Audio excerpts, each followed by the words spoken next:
In this video, I'm going to show you what could very well be the missing link to sustainable weight loss, improving your overall health, and longevity. This information might be a complete game changer, especially if you're stuck and you've hit a plateau. These are the exact same tips that I give to all my students, and they've all gone to see some amazing results. So you know it works. Before we get started, give this video a like, subscribe to my channel, and hit the bell to get notified every time I post a new video every week. All right, let's dive in.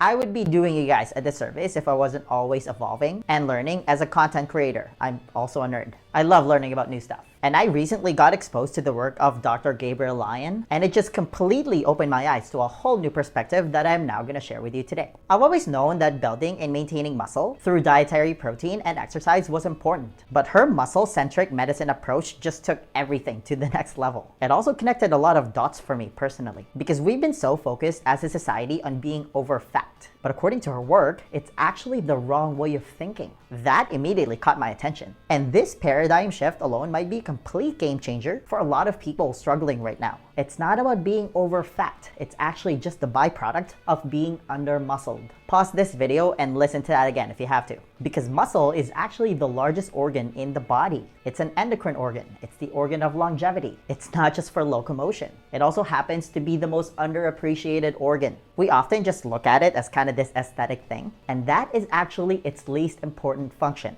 It's our metabolic currency. It's the key driver of our metabolism. It determines everything about our body composition. More importantly, it's a key indicator of lifespan. The higher the muscle mass, the better the protection against all-cause mortality. And that is so important for diseases of aging like type 2 diabetes, Alzheimer's, which is actually type 3 diabetes, and cardiovascular disease. It actually all starts in the muscle first. So the best way to fix everything is optimizing muscle tissue and really changing this paradigm of thinking. It's not about being over fat, which is why it hasn't worked for so many people. It really is, from a metabolic perspective, being under muscled. We've been so focused on fat, and it's just the wrong perspective. The problem actually starts with the muscle first. Being over fat is just secondary. People often wonder why they regain the weight. The solution is muscle. They don't have enough muscle. And by shifting the paradigm from being always focused on fat to a more muscle-focused approach, everything changes, because muscle will take care of fat. It's like switching from defense to offense. Better yet, do both. One of the new things that I learned is that insulin resistance, which I talk a lot about, is actually a primary deficit in the skeletal muscle first. Insulin resistance starts in the muscle because skeletal muscle is the primary site of glucose disposal. It's what we use to fuel our body when we exercise. This is why you rarely ever hear fit and active exercise enthusiasts get diabetes, because their muscles are efficiently able to utilize glucose for energy. That's why exercise improves insulin sensitivity. Here's how it works physiologically. Muscle is like a suitcase. It can only hold around 1,600 calories of stored energy in the form of glucose from eating carbs. If you overfill it, it's got nowhere to go. So it spills into the bloodstream. And having excessive amounts of blood sugar is toxic to the human body. So it gets stored as fat, not first. So by optimizing muscle through resistance training and getting enough high quality protein, you can take care of this invaluable organ that declines with aging. I'm going to share with you a personal story here, and I want you to think about your own parents or grandparents here. And this is when it really hit home for me, because a couple of years ago, I lost 3 of my grandparents in an 11-month span. It was devastating to the family. And guess what? They were all under muscled. And now I can finally make that connection. My grandpa had Alzheimer's, which again is type 3 diabetes. I remember my one grandma tripping and she broke her hip. She needed hip replacement surgery, and it was very hard for her to recover because she was so frail and thin. Same thing with my other grandma. She passed from a respiratory problem. Her body just couldn't fight it off because she didn't have a lot of muscle to work with. And I just thought that that was a normal part of aging. It's not. We could have done something about it had we been more aware about the importance of having a lot of lean muscle mass as we age. My point is, the best thing anybody can do to reduce the risk of getting disease is by having optimal body composition. Because the lower your skeletal mass, the higher your morbidity and mortality. As you get older, if you get sick, muscle is the most direct predictor whether you're gonna survive. It's as simple as that. So by understanding that optimizing muscle is the mechanism of health, you can protect yourself now as well as your family members by sharing this information. So instead of always focusing on weight loss, instead of always being on the defense, how about at the same time we go on offense and put as much emphasis on building muscle? You have to correct metabolic composition first by making sure you have healthy muscle tissue, the weight will come off. And this was another revelation for me. How have I been able to keep the weight off all these years? The answer has been right in front of me. I've built a lot of lean muscle mass. When I think about my most successful students, they've obviously made the right dietary changes through my program, but at the same time, they've also made resistance training part of their lifestyle. But if you focus on purely weight loss and just cutting calories, you're eventually gonna run into some problems. Because it's not just about the weight you lose, it's about the quality. Because if you just cut calories, the weight you lose is actually both fat and muscle. But if you do it strategically by optimizing muscle, the majority of the weight can just be fat. Truth be told, it takes time and effort. It's hard. But for this instance, you get to choose your hard. Because being overweight or having diabetes is also hard. It's up to you. Now let's quickly talk about muscle as an endocrine organ. Endocrine, in case you didn't know, are the glands and organs that release hormone into the blood. I'm just gonna give you the basics here. When muscle contracts, it releases something called myokines, which are proteins that travel throughout the body to protect the bone and the brain. It's anti-inflammatory. It also helps with nutrition partitioning, glucose disposal, and fatty acid oxidation. Brain-derived neurotrophic factor, or BDNF, is another myokine that gets released by muscle tissue, which helps with memory. That's why exercise helps with memory. Now, you're probably wondering, how much protein then should I eat? This is also one of the new things I learned.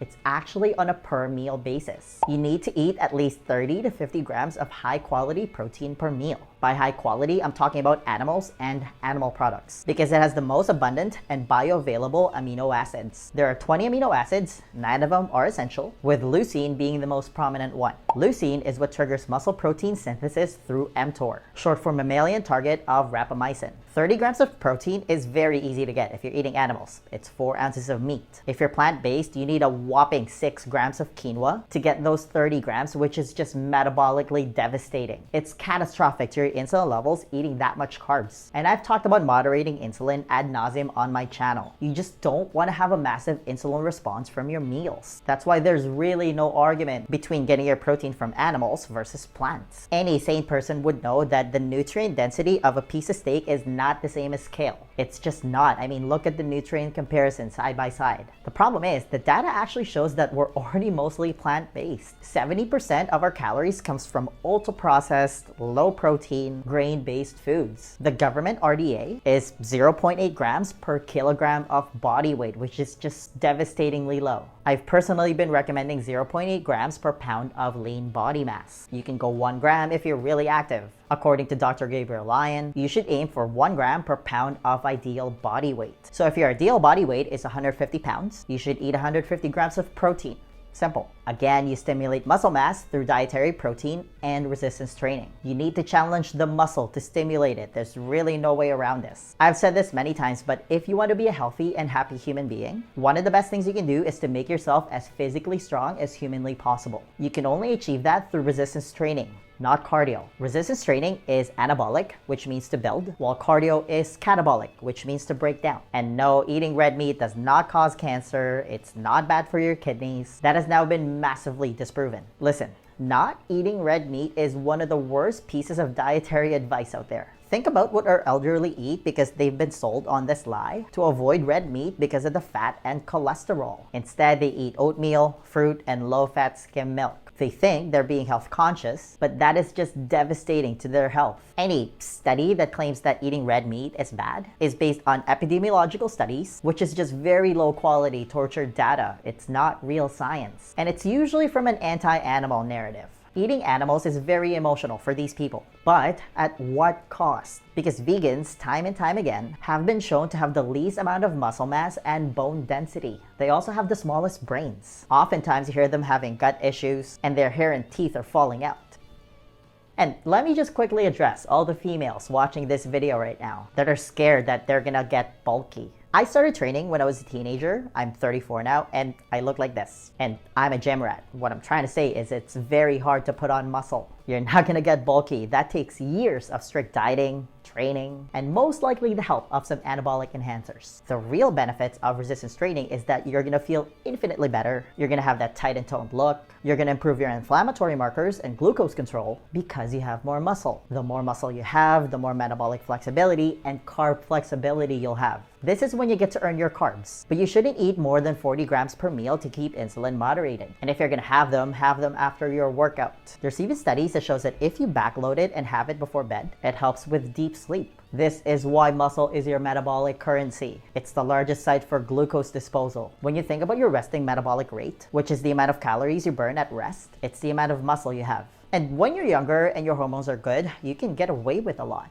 You can out-train a bad diet. This is often when you see people just have the worst diet, but they stay lean. But if you look at some of these people's biomarkers, they're what you would call skinny fat. But as soon as your hormones start to change, that's when the problem starts, and it only gets magnified as you get older. This is why some people, they eat the same way in their 20s and 30s. They hit their 40s and 50s and their body doesn't respond the same way anymore. They become anabolically resistant. So the more muscle you can put on in your 20s, 30s, and 40s, the better off you're gonna be. Mark Sisson, one of my favorite authors, is easily one of my favorite examples of what's possible with having a lot of lean muscle mass as he age. He's now 67 years old and he looks like that. What do you think his quality of life is like? And no, resistance training does not have to be heavy. You can just use your own body weight. As long as you have enough volume, meaning going close to failure, and it's intense, you're gonna be fine. There's really no way around this. It's the only way to build and maintain muscle. And I've said this many times before that if the benefits of exercise could be put in a pill, it would be the single greatest blockbuster medication of all time. After learning more about this muscle-centric approach, that statement couldn't be more accurate. Let's talk about some action steps. The best way to approach this is start by determining your ideal body weight. I'm 125 pounds. Lightweight, I know. I've been eating around 105 grams of protein because I've been basing my numbers off of that 1 gram per pound of lean body mass because I'm really active. Even that alone can be a great baseline where you can build your nutrition plan around. And I've talked a lot about how a low carb / keto diet is muscle sparing, but you also want to make sure that you're eating adequate protein to also make it muscle promoting. Plain and simple, getting enough high quality protein to maintain and build muscle should be your #1 priority with your diet. Now, how many meals should you eat? Ideally, just 2 between a 6 to 8 hour eating window. You can do 3 meals if you have to, but every meal needs to have at least 30 to 50 grams of protein to initiate muscle protein synthesis. It also helps greatly with satiety. You're not hungry again after 2 hours. And that immediately takes care of the snacking or emotional eating that is a big problem for a lot of people. This is why you're always hungry on a low protein diet. Your body is gonna signal you to keep eating until it gets the protein that it needs to activate your built-in satiety mechanisms. So by shifting from this fat-focused paradigm to the real issue, which is being under-muscled, the fat loss and preventing that weight regain will take care of itself. Muscle is the answer. At the same time, we can protect the people that we love. Again, this is an undeniable truth. The higher the muscle mass, the better the protection against all-cause mortality. If you're close to my age, think about your future self and your family members. Diseases of aging are soul-crushing. It's so harsh. I saw it firsthand with my grandparents. It's devastating. However, by focusing on muscle, we can change the trajectory of aging. The biggest takeaway here is we have everything to gain by building muscle, and we have everything to lose if we don't. Now let me know in the comments what you think. The next question then becomes, how are you actually supposed to eat if you want to lose weight? Because here's the thing, 80% of your body composition is determined by your diet. You can't just freestyle this part. Do you have a proven plan that you can follow? To help you with that, I want to give you a free copy of my Lean Body Blueprint. This is how I was finally able to get rid of all my unwanted body fat without depriving myself of my favorite foods or spending countless hours at the gym. It's a simple 4-step process specifically designed for busy professionals, and it's the exact same blueprint that I teach to all my students, and they've all gone to see some amazing results. If you want to be the next success story, then download your free copy of the Lean Body Blueprint right now. There's going to be a link somewhere at the top here or in the description box. Just click on it, type in your email, and I'll send it to you right away. Hey, give this video a thumbs up if you enjoyed it and share it with your friends. Please subscribe to my channel if you haven't already. I post a new video every week, and feel free to leave a comment below if you have any questions about this video. All right, I'll see you in the next one. Virtual high five.